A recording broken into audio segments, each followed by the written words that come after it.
So I've been talking a lot about the Ballistabat reverse, but I want to go into some very accurate details so that you guys know exactly what you're buying.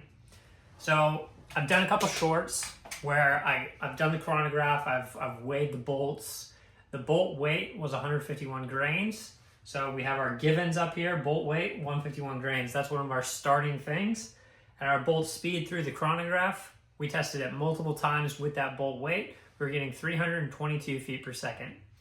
Now, if you remember from high school or whenever you took physics, there's an equation that lets you find the kinetic energy, which is what we're after here.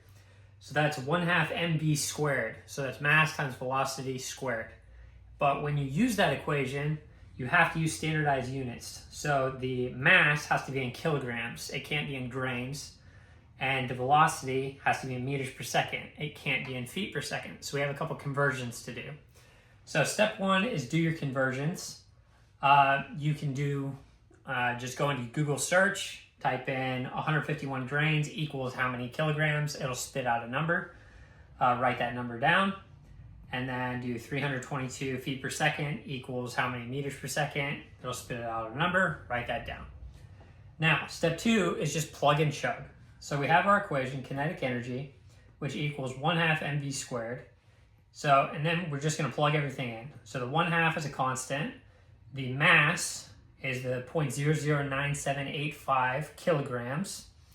And then the only part that we square is the velocity, which is 98 meters per second squared. And if you work that out, you get 46 joules. Now that is a very, very comparative value, so that if you're interested in purchasing the Ballistabat reverse, the Ballistabat, maybe something from Steamboat or Interceptor, anything across the board, you have a comparative value.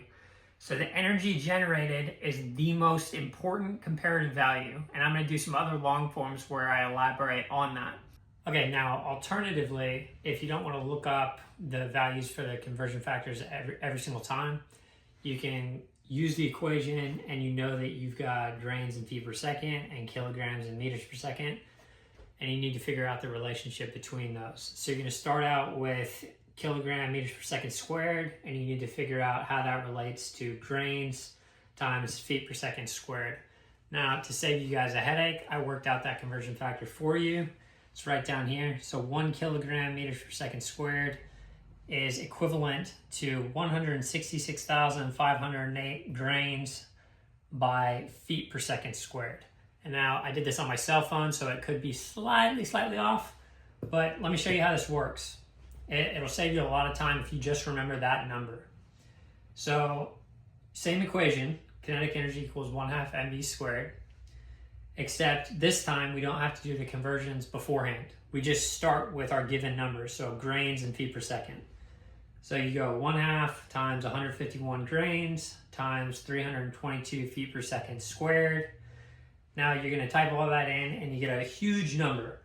Mine was 7,828,142 grains times feet per second squared. And now those are the wrong units, right? For getting energy or getting joules. That's the wrong units. It is a measure of energy, but it's not like a commonly accepted one. So we need to use our conversion factor.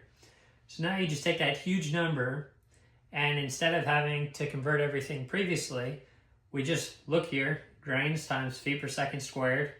We've got grain times feet per second squared. Those are going to cancel.